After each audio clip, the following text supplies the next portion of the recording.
그 교회 공간 이름을 새롭게 이제 공모하면서 몇 가지 좋은 이름들을 또 제안해 주시고 해서 그 가운데 투표를 했습니다. 뭐 참여한 분도 계시고 혹 못 참여하신 분도 계실 텐데, 그래서 그 새로운 공간 이름을 룩 305, 영어식 표기로 하면 LOOK죠. LOOK 룩 305라고 그 이름을 결정하게 됐습니다. 뭐 룩 305가 뭐지? 뭐 이렇게 이제 무슨 의미지? 이렇게 생각하시는 분도 계실 텐데, 그 이름의 출처가 오늘 본문이기 때문에 오늘 본문의 말씀을 통해서 우리가 메시지를 함께 나누고자 합니다. 자, 우선 오늘 누가복음이죠. 이 누가 저자는 오늘 말씀에 보면 당시에 그 팔레스타인의 그 권력 구조를 쭉 먼저 배경으로 보여주고 있습니다. 그 가운데에서 세례 요한의 사역을 소개하고 있죠. 우선 보시면 디베레 황제, 티베리우스, 이 황제가 다스리던 때입니다. 그때 당시 이제 주후 14년에서 37년 기간에 이 황제가 로마 제국을 다스리고 있었죠. 그리고 또 더 이제 팔레스타인 지역으로 좁히면 본디오 빌라도가 유대인의 총독으로 다스리던 때입니다. 자, 또 좀 더 세분화하면 헤롯 2세라고 할 수 있는 헤롯 안티파스가 갈릴리의 분봉왕으로 다스리고 있습니다. 분봉왕이라고 하면 그 나라의 일부를 다스리는 왕이라는 것이죠. 이제 크게 4분의 1을 통치하는 그 역할을 하고 있고요. 또 그 동생 빌립이 이두레 그리고 드라고니 지방, 그러니까 갈릴리와 이스라엘 북쪽이죠. 갈릴리 지역과 다메섹 사이, 오늘날의 시리아 지역, 그 사이 지역, 그리고 드라고니, 그러니까 갈릴리 호수 동쪽에 있는 지역의 분봉왕으로 맡아서 다스리고 있습니다. 그리고 루사니아가 아빌레네의 분봉왕으로 있다라고 했습니다. 다메섹 서북쪽 지역에 해당하는 지역이 되겠습니다. 자, 그 다음은 뭡니까? 당시의 종교 지도자 대제사장 안나스와 가야바를 소개하고 있죠. 그런데 그 다음 이어지는 내용이 보니까 하나님의 말씀이 누구에게 임하나요? 지금까지 쭉 열거하고 있는 당대의 정치 권력, 종교 권력을 비껴가서 광야에 가 있는 그 한 사람에게 하나님의 말씀이 임하죠. 2절의 말씀이 그렇게 대조해서 보여주고 있습니다. 안나스와 가야바가 대제사장으로 있을 때 하나님의 말씀이 광야에 있는 사가랴의 아들 요한에게 내렸다 했습니다. 자, 여기서 일단 암시해 주는 것은 하나님의 나라는, 하나님의 통치는 우리가 생각하는 것과 좀 다르구나라는 것이죠. 막 우리 눈에 들어오는 것은 막 그 로마 황제의 거대한 권력, 그리고 우리 눈에 당장 피부로 와닿는 그 우리 지역을 다스리는 그 통치자, 이런 사람들이 눈에 들어오는데, 또 종교 권력을 가지고 있는 종교 지도자. 그런데 하나님의 나라는, 하나님의 말씀은 저 눈에 안 띄는 저 광야에 있는 한 사람에게 그 말씀이 임하더라는 것입니다. 하나님의 나라가 이런 것이구나. 하나님의 통치가 이런 것이구나. 우리가 생각하는 것과 다르구나. 예상치 못하게 하나님께서는 그 하나님의 사람, 그 어떤 사람을 통해서 먼저 역사하시고 말씀하시고 그를 통해서 어떤 하나님의 역사를 예비하시는구나 라는 것이죠. 자, 그런 점에서 우리가 하나님의 나라를 보는 눈을 우리가 말씀을 통해서 거듭거듭 익혀갈 필요가 있겠습니다.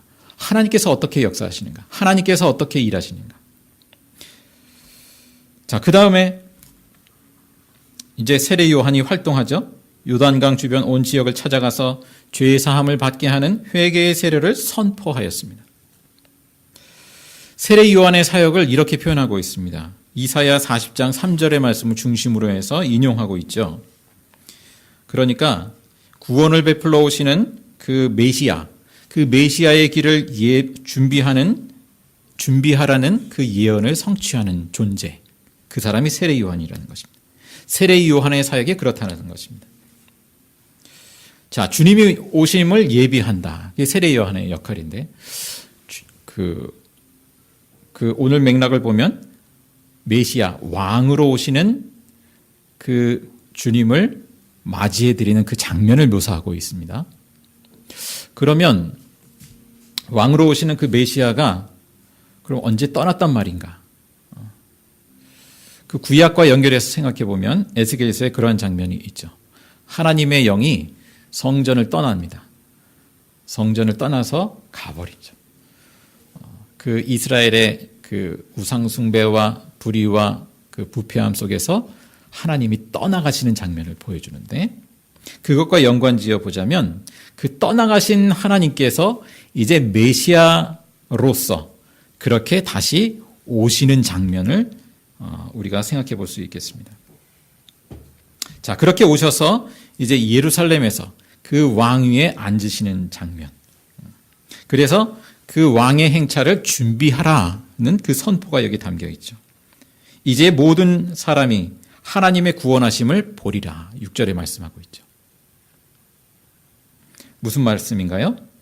모든 사람들이 메시아로 오신 그 예수님에게서 하나님의 구원하심을 볼 것이라는 말씀이죠. 자, 오늘 본문의 말씀은 그렇게 예수님의 앞으로 펼쳐질 공생의 사역과 또 가르침과 죽음과 그 부활을 통해서 그 하나님의 구원하심을 보게 될 것이다 라는 말씀입니다. 그것을 예고하고 있습니다. 자, 기독교 신앙의 핵심이 무엇인가요? 바로 이것이죠. 메시아, 그리스도로 오신 예수님에게서 하나님의 구원을 보는 것, 예수님에게서 하나님의 구원을 보는 것, 그것이 기독교 신앙의 핵심에 해당하는 것이죠. 자, 하나님의 구원을 보리라 그랬어요. 제가 처음 이 룩 305라는 이름, 저도 여러 가지 이름 가운데 후보군 가운데 하나로 룩 305를 마음에 생각은 하고 있었어요. 근데 이제 뭐 다른 집사님이 먼저 그 얘기를 꺼내주셨어요. 제가 먼저 이 룩 305를 생각했을 때는 그냥 뭡니까? 룩이 누가복음의 누가의 영어식 표현입니다. 그 발음이 거의 같아요. 그래서 LUKE, 룩 305 그렇게 저는 이제 생각을 했어요. 그러면서 이제 그 표면적인 의미로는 또 다른 의미로는 동음이의어로 LOOK, 룩, 본다. 그 의미를 생각했습니다. 근데 나중에 이제 오늘 이 말씀을 보다 보니까 6절에 본다는 표현이 있어요. 그죠? 하나님의 구원하심을 보리라. 물론 영어 성경에는 see로 표현되어 있습니다. see, S-E-E, 본다. 근데 이제 뭐 큰 의미상은 같은 맥락이라고 볼 수 있겠습니다. 그래서 look, L-O-K 그 의미도 여기에 담겨 있구나. 그렇게 이해를 하게 됐습니다. 자, 한편 오늘 말씀은 내게로 오시는 예수님의 길을 준비하고 예수님을 우리 내면과 삶의 왕자에 앉으실 수 있도록 그렇게 맞이해드리는 것. 이를 위해서 골짜기는 어떻습니까? 채우고 메꾸고 높아진 산은 낮아지게 하고 그래서 평탄한 평평한 대로를 준비하는 것이죠.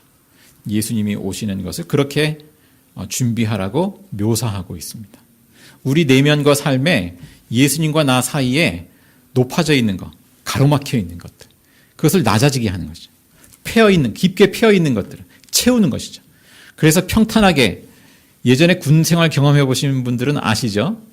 누구 사단장이 오신다, 뭐 높은 사람이 온다, 그러면 뭐 군인들이 다 동원돼 가지고 길 평탄 작업을 막 합니다. 그런 것과는 좀 다른 케이스겠습니다만 어쨌든 그 예수님이 오시는 길을 그렇게 평탄하게 하라, 준비하라는 말씀이죠.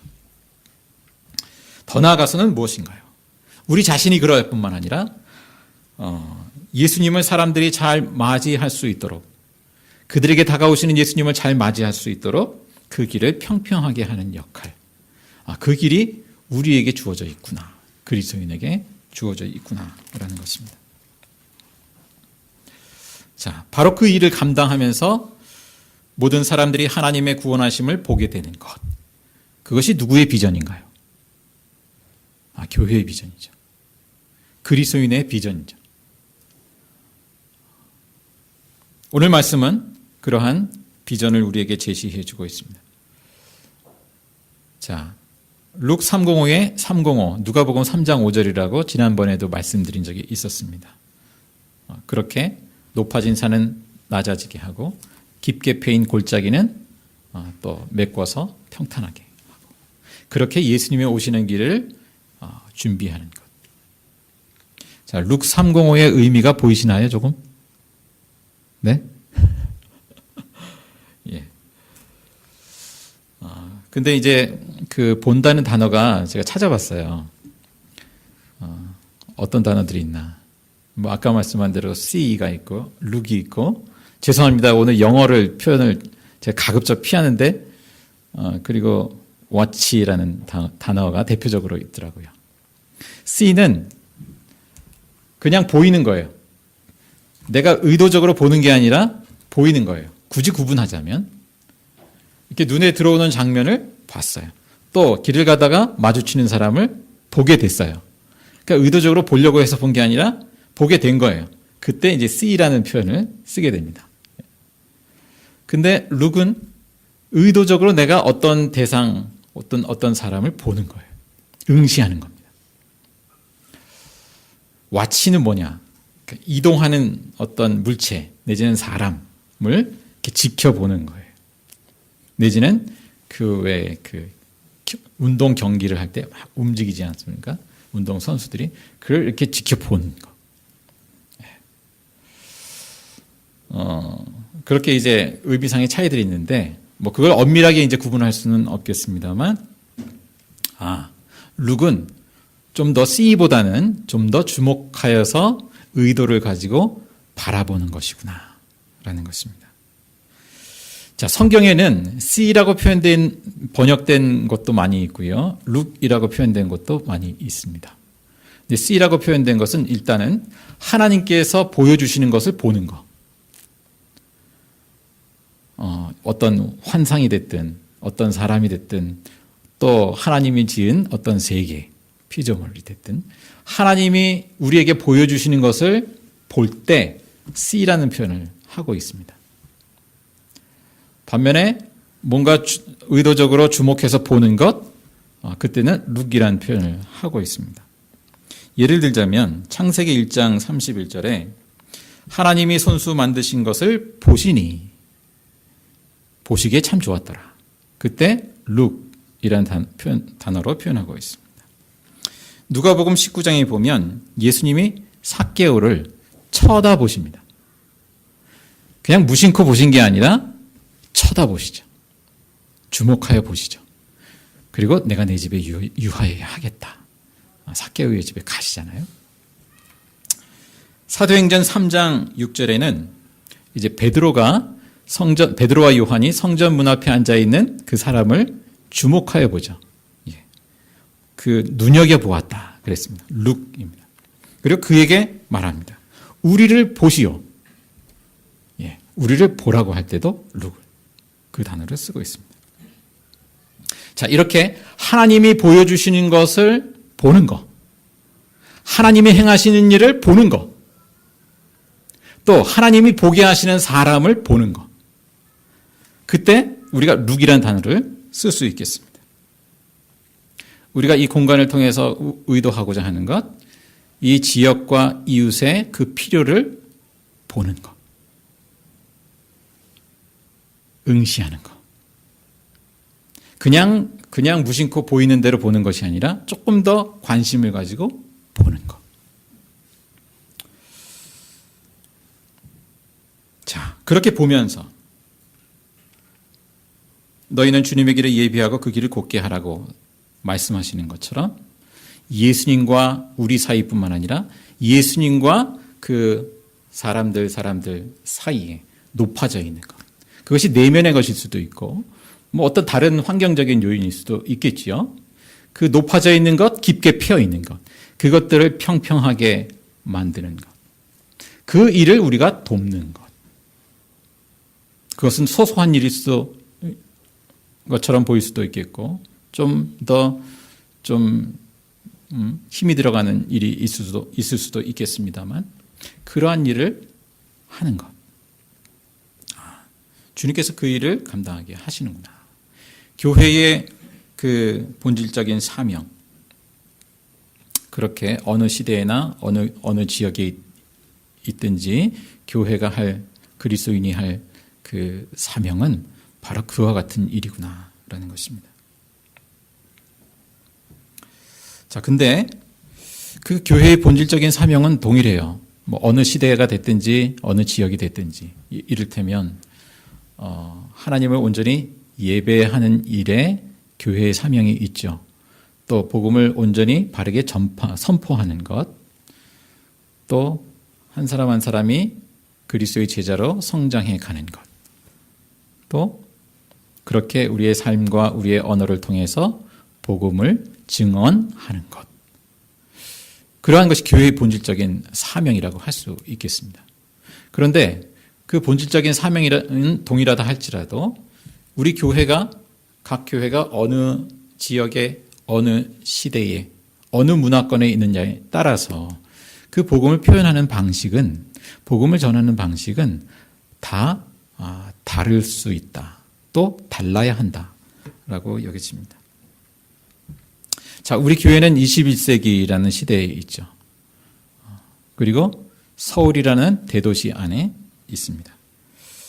도시에는 상대적으로 다양한 출신과 문화권의 사람들이 모여서 살고 있습니다. 그만큼 다양하고 그만큼 어떤 개인의 프라이버시 이런 것이 중시되기도 하고 그러한 면들이 있죠.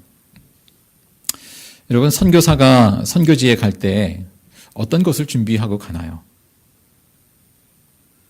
물론 예수 그리스도의 복음과 말씀을 준비하고 가겠습니다만 또 무엇을 준비해야 하나요? 그 선교지의 언어, 또 그 선교지의 문화를 먼저 익히고 갑니다. 그죠? 가서 익히겠다라고 하기 이전에 먼저 익히고 갑니다. 어느 정도. 그래서 선교사 훈련 과정에는 문화인류학이라는 과목이 필수로 되어 있습니다. 그들의 언어와 문화를 먼저 익히고 가는 것이죠. 근데 생각해 보면 특별히 복음화되어 있는 지역이 아닌 이상 모든 대부분의 도시들은 선교지와 같다 이렇게 볼 수 있으리라고 봅니다. 그래서 그 도시의 지역의 언어, 그 문화를 우리가 이해할 필요가 있겠구나. 그래야 복음을 그들에게 더 적합하게 전할 수 있겠구나 라는 것이죠. 또 시대가 흐를수록 그런 현상이 있죠. 예를 들면 옛날에는 윗세대가 젊은이들에게 이렇게 바르게 살아라 라고 훈계하면 그 뜻을 대체로 이해를 했죠.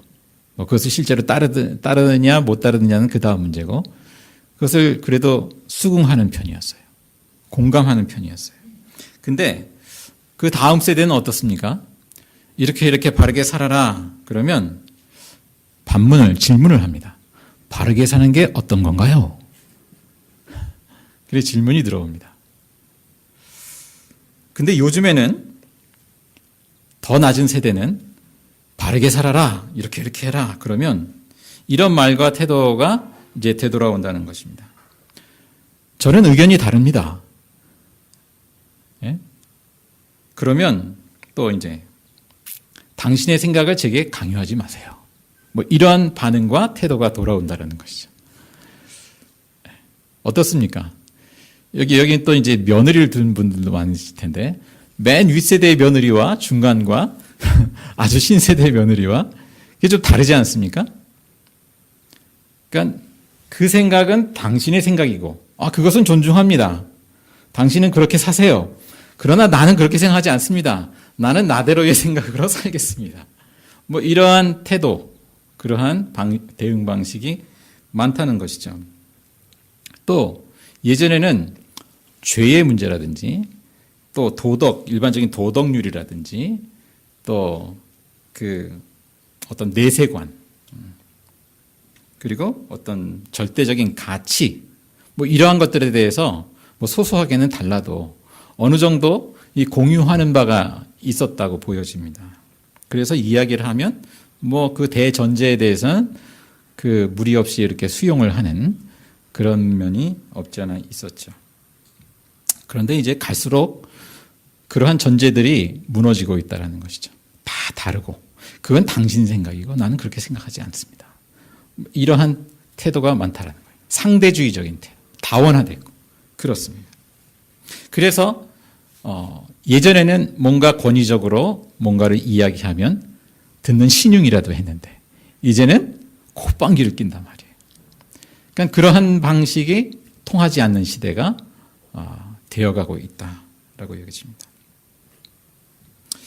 그래서 물론 우리가 모든 사람을 다 그들에게 맞출 수는 없겠지만 적어도 그들의 차이, 다양성 자체는 우리가 인정하고 존중할 필요가 있겠구나. 그렇게 여겨집니다.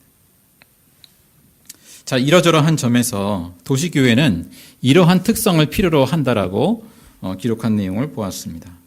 그 몇 가지로 추려본다면 첫째는 도시의 감수성과 문화적인 차이들을 이해하고 존중할 필요가 있다는 것입니다. 이미 말씀한 대로 생각과 가치들이 굉장히 다양하기 때문에 그들을 잘 이해하는 것. 또 세대와 세대가 다르고 지역과 지역이 다르고 뭐 이 지역만 해도 그렇게 여겨져요. 이 회밀리 아파트 지역과 이 가락시장의 지역과 등등등 여러 지역의 그 분위기가 조금씩 다르구나라는 것을 느끼게 됩니다. 자, 우리가 누군가를 하나님께로 인도할 때 그들의 그러한 차이들을, 문화들을 이해하고 존중할 필요가 있겠다라는 것. 예수님이 팔레스타인 지역의 문화 속에 들어가셨죠. 그들의 언어를 사용하시죠. 그리고 말씀을 전하실 때 그들이 이해할 수 있는 언어와 비유를 통해서 말씀하셨습니다. 제게도 이게 참 필요한 부분인데요. 우리 청중들이 어떠한 문화 속에서 살아가고 있는가. 그것을 잘 이해할 필요가 있는 것이죠. 그래야 복음을 그러한 현대인들의 언어에 담아서 전하는 것. 그것이 가능하리라고 생각이 됩니다. 자, 근데 교회는 모든 문화를 맞출 수는 없어요. 결국 선택할 수밖에 없다라고 여겨집니다. 예를 들면 교회의 예배도 하나의 문화지 않습니까? 그런데 교회마다 예배 문화가 조금씩 다 다르죠. 단적으로 어느 교회 가면 통성으로 기도해요. 어느 교회 가면 침부로 기도해요. 어느 문화권에 가면 통성으로 기도하자고 해도 안 통해요. 어느 문화권에는 침묵으로 기도하는 게 힘들어요. 또 찬송도 마찬가지입니다. 그 찬송의 선곡도 달라요. 좀 고전적인 찬송을 선택하면 좋아하는 분들이 아무래도 윗세대 분들이 좋아하죠. 현대적인 찬양을 고르면 좀 젊은 세대가 좋아합니다. 저희는 세대 통합 예배를 드리고 있기 때문에 찬송가 2곡 그리고 현대곡 중에서 1곡 이러한 비율로 지금 선곡을 하고 있거든요. 근데 곡마다 내게 더 맞는 곡이 있고 덜 맞는 곡이 있을 거예요. 근데 서로를 생각하면서 서로의 세대를 생각하면서 그 찬송을 함께 공유하는 것이죠. 이제 큰 교회 경우에는 어떻게 합니까? 일부 예배는 전통 예배. 뭐 다 그런 건 아닙니다만 2부 예배는 그 다음에 이제 오후로 가면 이제 완전히 청년 예배 해서 완전히 드럼 치고 막 쿵쾅쿵쾅 하면서 그걸 이제 현대곡 위주로 해서 찬양을 하고 이제 그렇게 하지 않습니까? 근데 이제 그렇게 하다 보니까 나중에 문제로 다가오는 것이 이 젊은 세대는 전통 예배에 도무지 적응을 못해요. 또 전통 예배에 익숙한 기성 세대는 그 젊은 세대의 막 그런 예배에 도무지 적응을 못해요. 찬송을 도무지 따라할 수가 없어요. 예, 그 엇박자로 막 이렇게 되기도 하는 그 찬송을 이게 세대와 세대의 문화가 너무나 이렇게 갭이 커지는 것이죠. 그래서 이제 저희는 어쨌든 세대 통합의 형태를 취하고 있습니다. 그런 것들 하나하나가 이제 문화적인 선택이라고 할 수도 있겠는데, 우리가 또 교회 공간 리모델링을 이제 지금 하고 있는데, 이것은 무엇입니까? 이것도 역시 문화적인 선택이죠. 우리가 지역을 위해서, 이웃을 위해서, 함께하기 위해서 어떤 선택을 하는 것이고요. 또 윗세대가 다음 세대, 젊은 세대를 고려해서 또 문화적인 선택을 하는 면도 있다라고 여겨집니다. 자, 그렇게 예수님과 우리 사이에, 또 예수님과 그 사람들 사이에 길을 내는 작업들, 그 작업들에는 문화적인 요소들이 또 많이 있다라는 것을 우리가 고려할 필요가 있겠다는 것입니다. 두 번째는 도시교회는 이웃에 대해 헌신하는 특성을 필요로 한다라는 것입니다. 도시교회뿐이겠습니까? 많은 그 지역의 이웃으로 함께 존재하는 것, 그리고 그 이웃의 필요를 보는 것, 그리고 위에서 기도하는 것. 예레미야 29장 7절 말씀에 이러한 말씀이 있죠. 제가 읽어드리겠습니다. 또 너희는 내가 사로잡혀가게 한 그 성읍이 평안을 누리도록 노력하고 그 성읍이 번영하도록 나 주에게 기도하여라. 그 성읍이 평안해야 너희도 평안할 것이기 때문이다.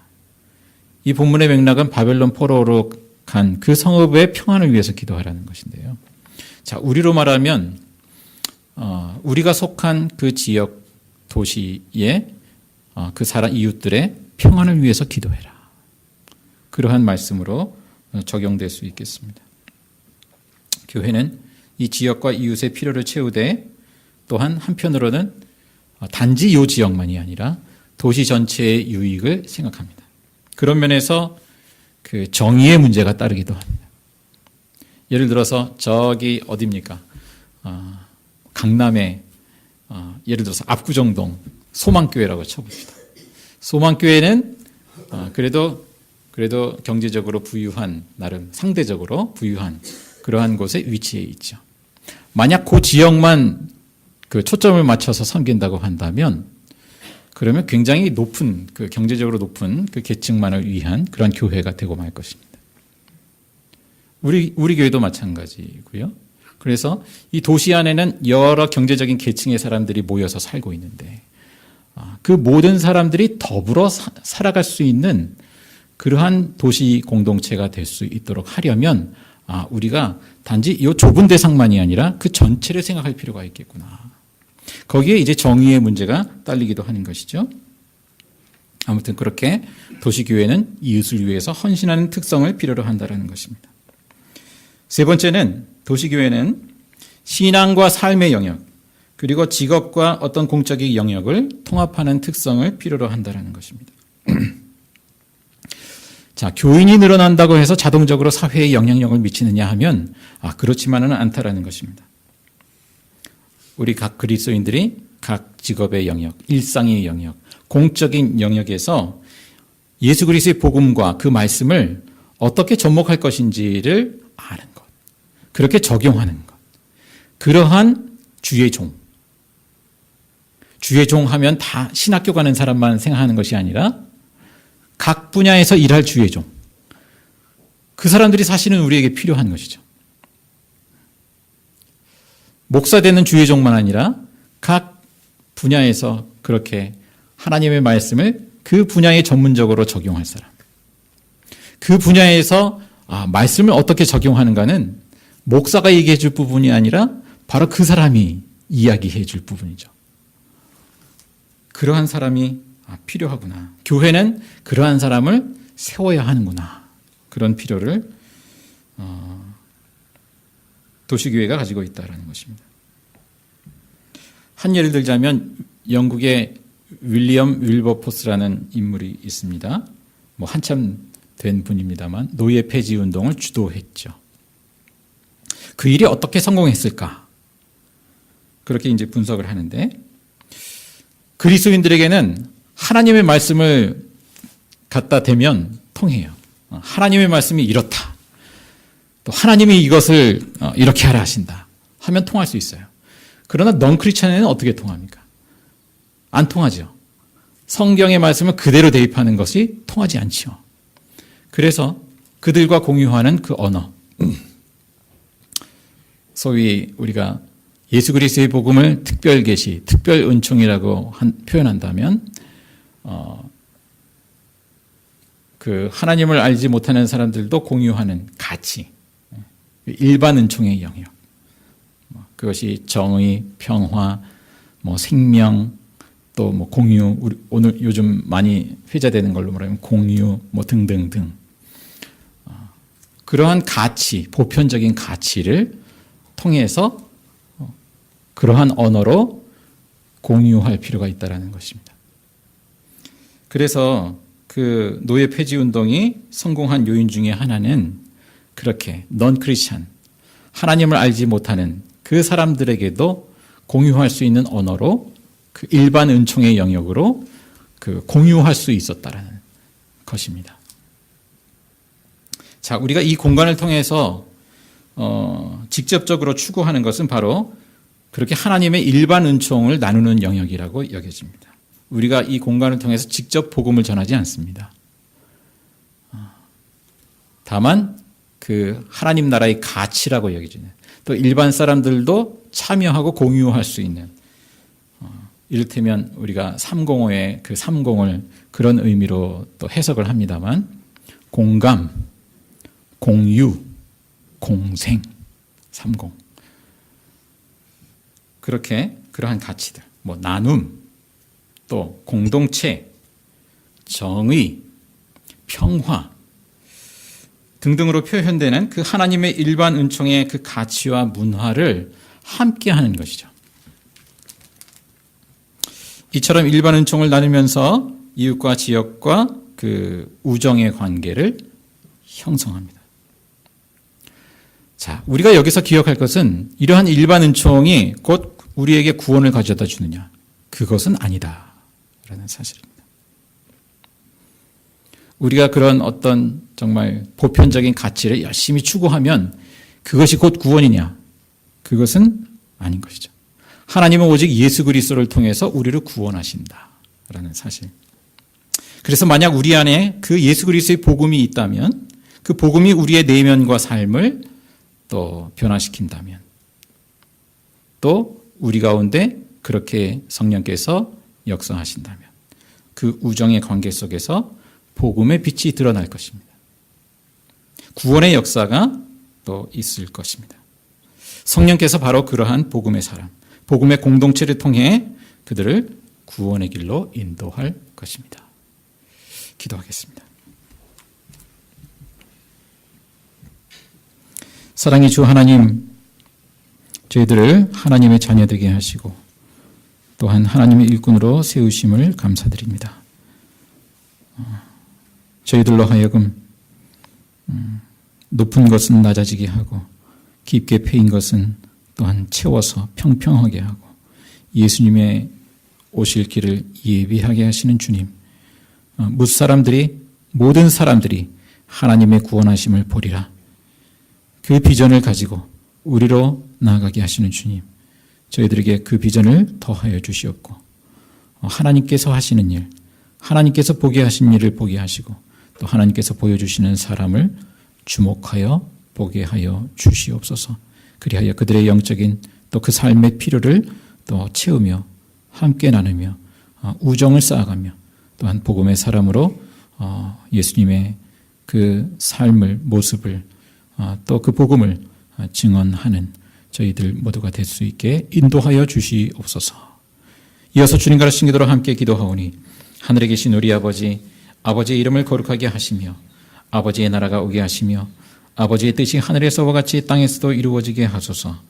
오늘 우리에게 일용할 양식을 주시고 우리가 우리에게 잘못한 사람을 용서하여 준 것 같이 우리 죄를 용서해 주시고 우리를 시험에 빠지지 않게 하시고 악에서 구하소서. 나라와 권능과 영광이 영원히 아버지의 것입니다.